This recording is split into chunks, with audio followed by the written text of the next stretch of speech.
Hello, you are listening to the Child Care Director's Chair podcast.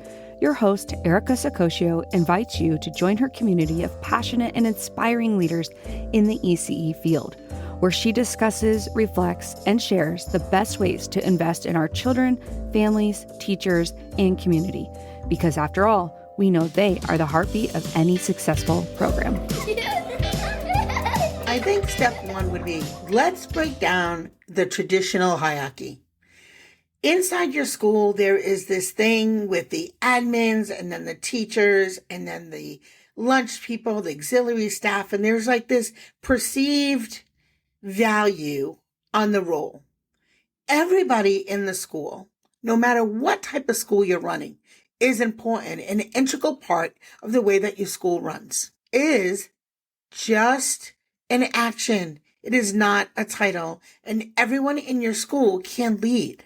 And so why we have this perceived notion that the administrator is the end-all be-all. Now, keep in mind, I'm an administrator in my school, and I work with infant, toddler, preschool, and school age.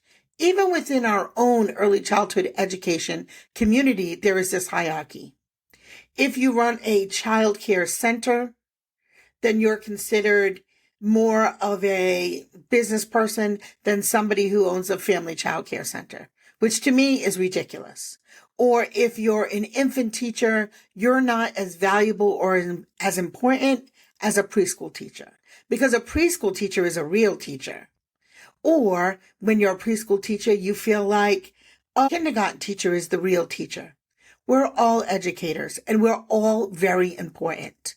And so we have this frustration around we don't get respect, especially in the early learning field. We don't get the respect we deserve. But we sometimes even do it to ourselves. And I know that might be controversial. But even when you introduce yourself, do you say, I'm an early childhood educator? And if you do, that's awesome. But we're not all using the same language. And wouldn't it be beautiful to have a world where we just say, I'm an educator? Does it matter if you're a middle school or a college professor? It doesn't, because we're all working on building foundations in our students.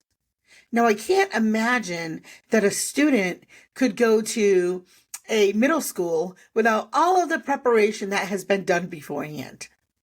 Same for the preparation that we do in high school, getting students ready for college. And so I think the respect needs to come within our own communities. And often it isn't. I can tell you when I meet folks outside who are also in the industry and I say, I am an early childhood educator, and they say, you work in a child care center. Well, I do, and I'm proud of that, and I don't feel bad about that, nor should I. Because I know what happens in early childhood centers across the world is integral to their development. Why we have to keep reiterating the same message for some of us is infuriating. And so I don't want to keep doing that because I don't need other people to validate the work that we do. We need to stop validating ourselves, which I think is really important. And it has to start within our four walls. And then once you've got that mastered, we need to get out and start to have these conversations within our greater educational community. One of the reasons I started this podcast and started connecting with others in the space, because I felt like we needed to start to break down these barriers and this hierarchy.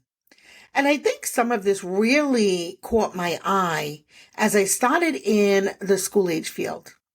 And school age is honestly even seen in the hierarchy of early education, oftentimes even below an infant and toddler teacher. And again, we are all valuable. We all bring something unique and special to the table. And we do it in different ways because that's what's age appropriate. And so I beg you today, after watching this video, what things can you do to break down the hierarchy in your school? Are you respecting your van drivers, your lunch folks, all the people who help make your school work? right? When you come in the morning and your lights work in the classroom and you have the supplies that you need. Somebody made that happen for you. And so they are an integral part of the way that your school runs. You cannot run a classroom without lights, right? So I know you get the point. So what I want today is I really want us all to start using the same language. Let's just start calling ourselves what we are, which is educators. We don't need to put a title in front of it. We need to stop asking other people for validation and start doing it within our own industry.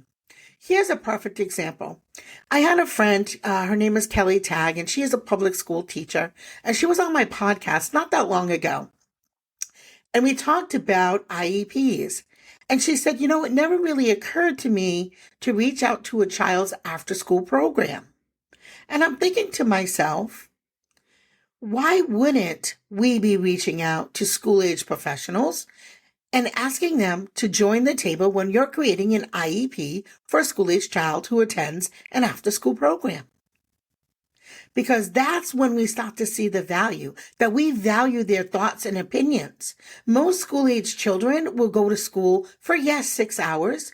A lot of times they're going to be with the provider before school and an after-school educator after school, and summer, and vacation weeks, and snow days, and teacher professional development days.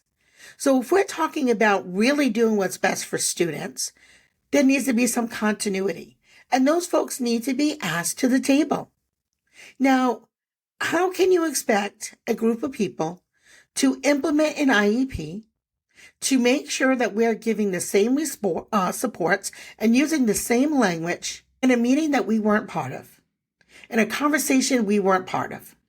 And so today is the day that we all band together, we work together.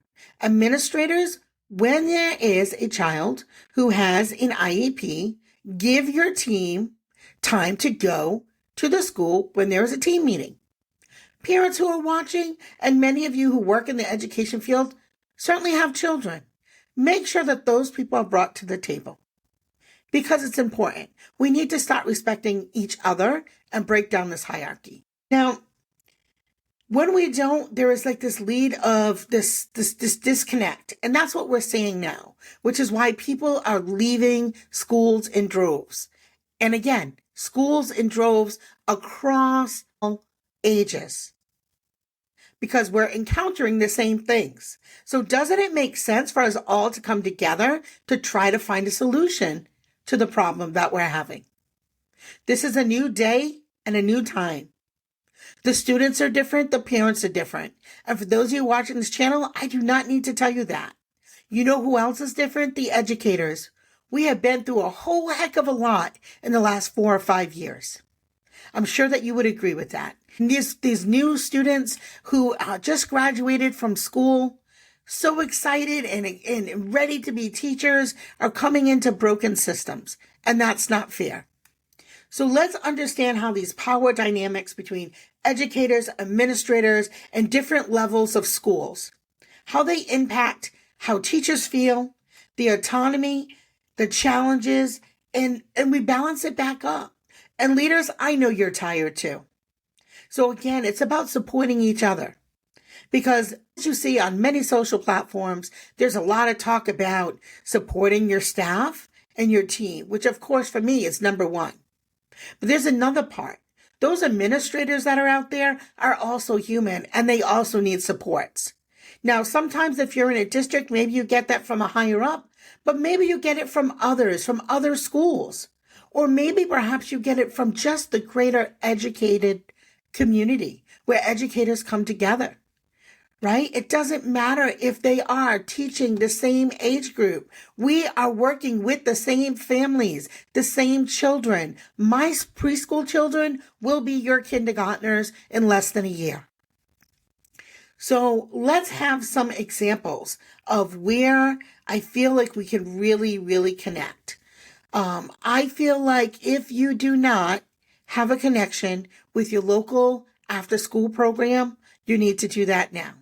If you're an after-school program, you need to make connections with all of the schools that you service, that you have children come to your program. Now, preschool folks, I'm talking to you too. You have droves and droves of children, if your program's like mine, who will be entering kindergarten in less than a year. How are we making that transition seamless, and how are we supporting each other? And so that is really what I want us to work on. Let's work on working together at every level. Infants, toddlers, preschool, middle school, elementary school, private schools, public schools. Let's do this together, because this is the only way that education is going to succeed. And so those are my thoughts today. I would love for you to leave a comment below and let me know if you agree or if you don't agree, and give some solutions, because everybody is struggling in education across the country for a variety of reasons. But wouldn't it be great to know you're not alone? Wouldn't it be great to know that we respect each other, that we're willing to listen to each other, that we are a great community? Most of us come to this profession because we love people and we love teaching. We love that spark that happens when students are actively engaged in the learning process. And sometimes the teachers are the students. Sometimes the children, very often, the children teach us things. The parents teach us things. And so again, respecting each other, collaborating together is so important. So let's crush this. Let's eradicate this hierarchy of everything is from the top down. Maybe it's from the down up, in the middle, in every which way. But let's work together, because I want all of us to succeed. I want all of us to be respected. I want all of us to be okay, mentally, physically, emotionally, spiritually, every way that educators need to be nourished. Because at the end of the day, you cannot give out what you don't have. And I'm worried for our students. And I know you are too. And I'm worried for our schools. And I know you are too. And so thank you for clicking on this video. If you would like to hear more, or you just enjoyed this content, don't forget to hit that subscribe button. I really, truly appreciate you. And I want you to know that you are valued by me and many others. So thank you. Have a great day. Well, all the cute little kiddos have been picked up and it's time to go home. And that'll do it for another episode of the Child Care Director's Chair.